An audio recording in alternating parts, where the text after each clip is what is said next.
Hey everyone, my name is Donato Callahan, and I'm going to teach you the fastest way to find profitable deals anywhere in the country. What we're going to go through is how we can find great markets, how we find the right areas in those markets, and then how we find deals, run the numbers, and get the data we need to actually make offers. If you're ready, let's hop into it. When we're first looking for a place to invest in real estate, we need to make sure it's in a growing, emerging market that will be serving us for years to come.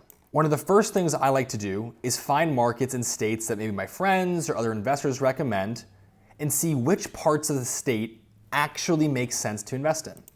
So I hear a lot of people talk about Ohio, so let's look for the best places in Ohio to invest in ranked by income growth.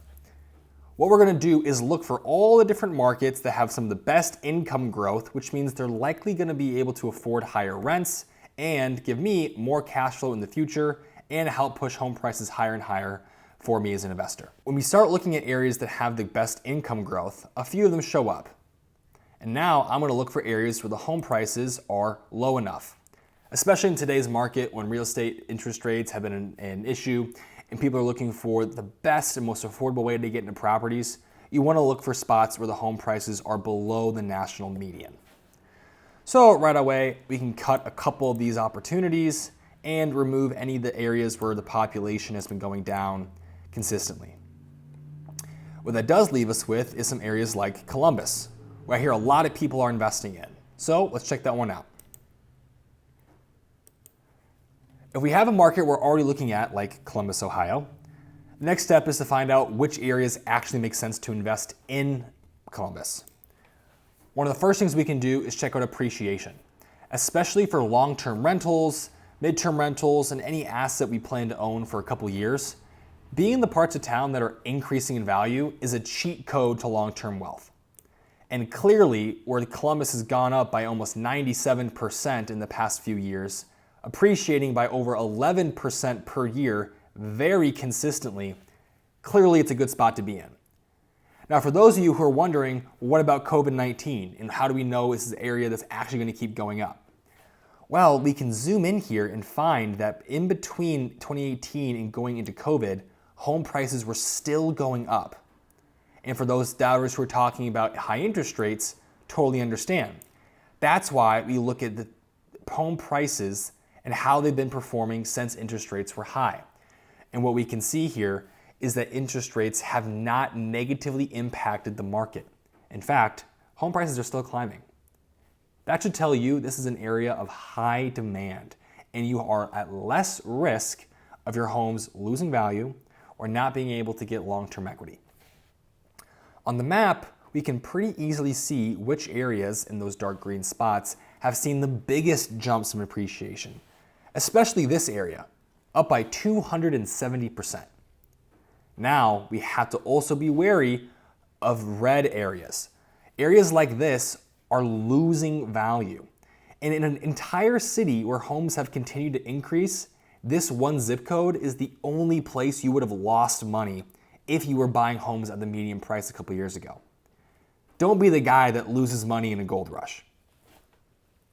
So we know that these areas up towards the central area of Columbus are appreciating well, but that doesn't tell me everything about population. We want to make sure that these areas are also growing for the long term. Because real estate is a service business, it means that the more people are in that area, the more I'm going to be able to charge higher rents and the less vacancy I'm going to have because there's a lot of demand for our products. So we want to make sure as we're getting into a market like Columbus where there's a high appreciation, that the zip codes we're investing in also have a lot of people that are moving in there so that we can, sleep well at night. Now that we have population in this area, we can pretty easily see which areas are increasing and which ones aren't. Now that one zip code from earlier, the one where the appreciation was really high, is also grown by 80% in the last 5 years. Very clearly a lot of demand here.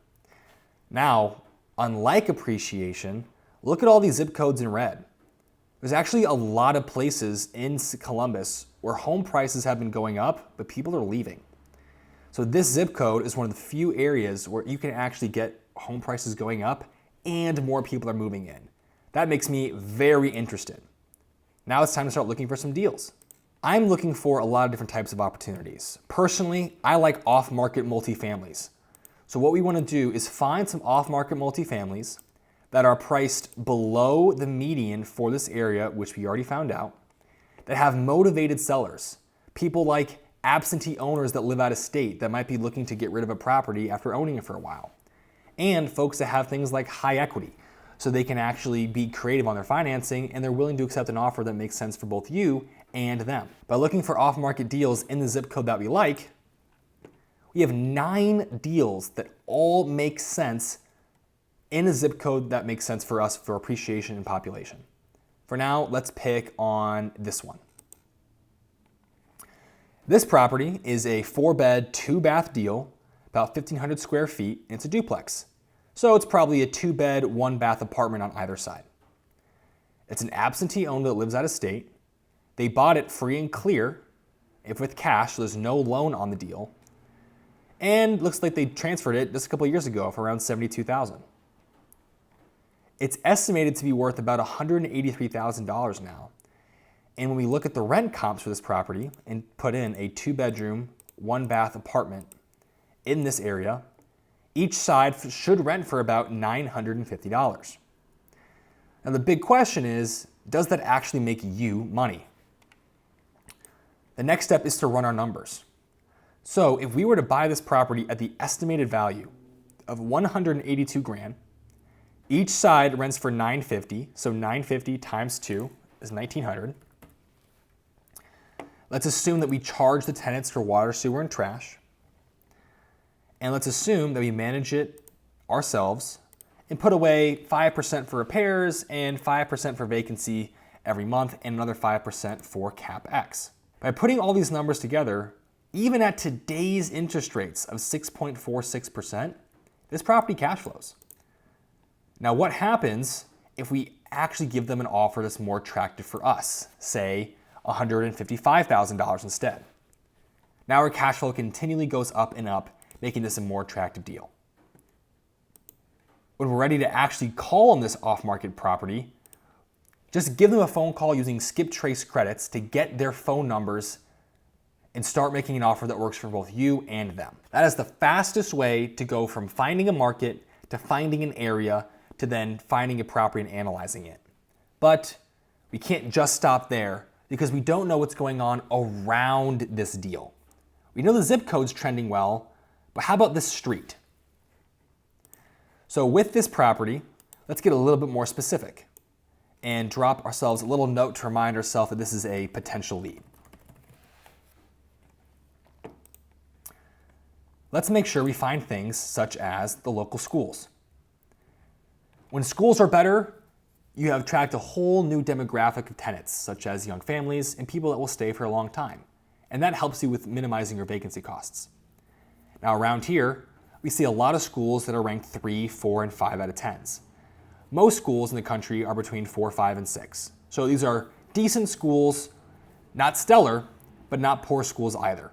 So their quality is right in the middle. So when we look at schools in the area, they're about 3, 4, and 5 out of 10s. Now with that being around the median, these are schools that aren't the best, they're not the worst, they're kind of right in the middle. Now a big one for us is checking out crime. We don't want to make the mistake investing in a war zone. So even though this property might cash flow, let's make sure we're not putting ourselves at accidental risk by investing in places like huge weapon law violation zones or areas with a lot of simple and aggravated assaults, vandalism, property theft, sexual assaults, and high frequencies of vehicle thefts. By showing our crime map here, we can zoom in and see what's going on.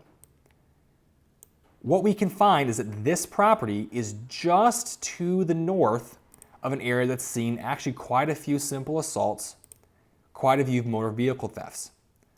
In fact, the areas that are seeing lower crime are actually the spots that are more towards this area between Carl Road, East Cook Road, and say this Northridge subdivision. So while we're not necessarily in a high crime spot ourselves, there are some pockets around here where the crime is not as attractive. In fact, I might look for deals that are a little bit more towards the south, towards this region, that make more sense for me. All we do then is look for deals in this part of town.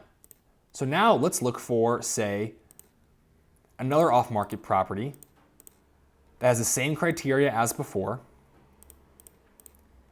but instead we want to just be in this part of town. And boom, we have 3 deals that make sense, like this one.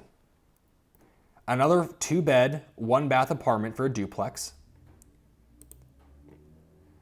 Rents in this area for a 2-bed, 1-bath apartment are a little bit higher actually, around $1,100. And when I factor that into our property of 1,100 times 2, even at today's interest rates, if we have 5% repairs, 5% vacancy, 5% CapEx, and we have someone manage it for us, this deal actually makes similar amounts of money with lower crime risk. That's how we make sure deals have the numbers we like and are in the areas we like and don't make a mistake, especially when we're investing from far away. But what if we're looking for a different type of property, say a fix and flip or a midterm rental? Well, you might want to focus on areas in this city that are nearby things like hospitals. When we look for hospitals in this area, and we're not interested in this deal anymore so we can delete it, I see a lot of opportunity up towards the north.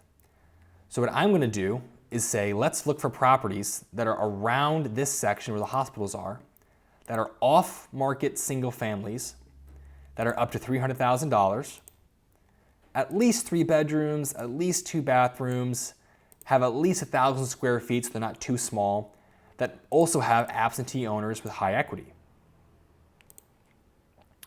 And I have 48 leads that meet my criteria. Let's look at one of these. This property is owned by an absentee owner that lives out of state. And the sales comps for this property, when I filter for an exact match in the bedrooms and an exact match in the bathrooms, tell me it's worth about $243,000. Well, a 4-bedroom, 2.5 bath in this area should rent for about $2,300 a month. So if I analyze this deal as a long-term rental and I pay what it's estimated to be worth at about $236,000, and I plug in my rents of $2,360, using the same numbers as before with somebody managing it for me, with 5% on repairs, 5% on vacancy, 5% on CapEx, this deal actually makes a little bit of money. We can run numbers as a rental, a flip, if you're gonna live in it yourself, a midterm and short-term rental. And when you finally have a deal you're ready to take action on, you need to go raise money for it, or you have a spouse, or a team, or a virtual assistant, or an acquisition manager that you need to share your details with so you know that your whole team can go out there and act on the opportunity. That's where property reports come into play, where you can very quickly summarize your deals, how much they're worth, and run your numbers with your team with an instant mobile-friendly application to allow you guys to work on this on the go. When you can show confidence in your deal with your numbers in your area, in your market, that is a winning combination to be able to convince other people you're a good investment, you've done your homework, and you're credible. And that's critical in today's world when a lot of mistakes can be made even if you don't know you're making them simply by not doing your homework. And just like that, we've gone from finding good markets to analyzing some areas in those markets to finding off-market multifamilies, single-family deals, running our numbers, checking things like crime and rents, and then finding even better leads for ourselves that lower our risk. This is the fastest way to combine things like PropStream and Zillow and Rentometer and crime and US Census and 20 other ways that you can get data that take a lot of time. So if you want the absolute quickest way to get deals and start making offers, make sure you're following the market selection to market analysis to deal analysis checklist that we just went through, so you stop wasting time behind the computer and start sitting at the closing table, no matter where in the country you're investing. And remember, this is just for people who want to find deals the fastest way possible without going to a ton of different websites and want to have it all conveniently in one place.